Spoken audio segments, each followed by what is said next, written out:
Guys welcome back to the channel simple couple ব্লগারে তোমাদের সবাইকে স্বাগত। তো দেখো আজকে আমি গেছিলাম একটু পার্লারে গিয়েছিলাম আইব্রো করতে।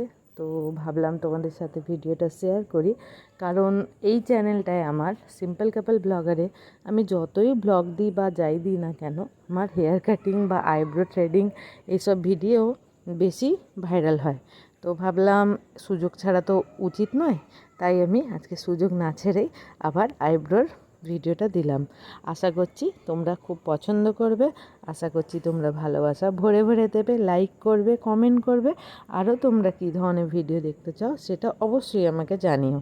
তো দেখো আমি একটা পার্লারে করে থাকি, তোমরা দেখেইছো হয়তো কোন পার্লারে আমি আইব্রো করি।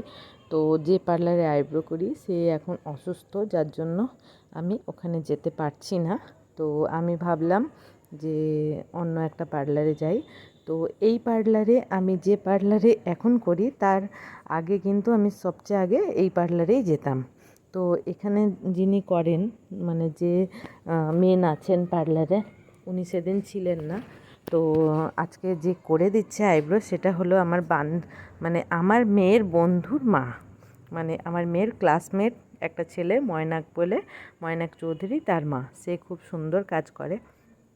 আর দেখো এত সুন্দরভাবে আমার আইব্রোটা করবে আমি ভাবতেও পারিনি। খুব সুন্দর হয়েছিল। তোমরাও একটু কমেন্ট করে জানিও যে ঠিক হয়েছে না ভুল হয়েছে। আমি ওর কাছে কোনো দিনই করিনি, এই ফার্স্ট টাইম করলাম, কিন্তু ও এত ভালো করবে আমি ভাবতেও পারিনি। তো একটু টেনশন হচ্ছিল যে ওই দিদি নেই, সীমাদি নেই, তো কিভাবে করবে, বা আইব্রোটা কাটাকাটি হয়ে যাবে না তো, বা বাজে হয়ে যাবে না তো।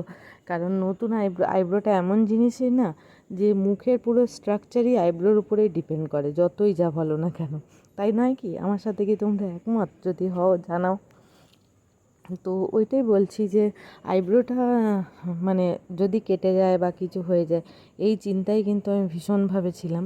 তো যখন দেখলাম একটা আইব্রো এত সুন্দর হয়েছে, খুব খুশি হয়ে গেলাম আমি। বললাম যাক বাবা, ভালোই হয়েছে আর সুন্দর হয়েছে। তো নেক্সট টাইম ভাবছি যাব, আরেকবার করিয়ে আসবো। খুব সুন্দর আইব্রো করেছে। থ্যাংক ইউ সো মাচ ময়নাকের মা, মানে ওর নাম হলো শ্রীলেখা। তো শ্রীলেখা খুব সুন্দর আইব্রো করেছো। যদি আমার এই ভিডিওটা দেখছো তাহলে তোমাকে থ্যাংক ইউ জানালাম। খুব সুন্দর আইব্রো করেছো। তো আমার দর্শকদের পছন্দ হয় নাকি তোমরা কমেন্টেই জানতে পারবে যে পছন্দ হয়েছে কি না। এই দেখো, আর আমি এমনিতে শরীরটা খুব একটা ভালো ছিল না।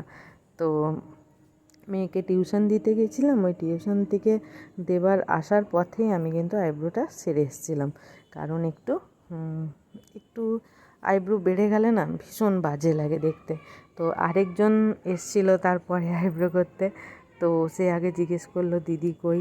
তো যখন জানলো যে দিদি নেই, তো ভাবলো কখন আসবে জিজ্ঞেস করলো।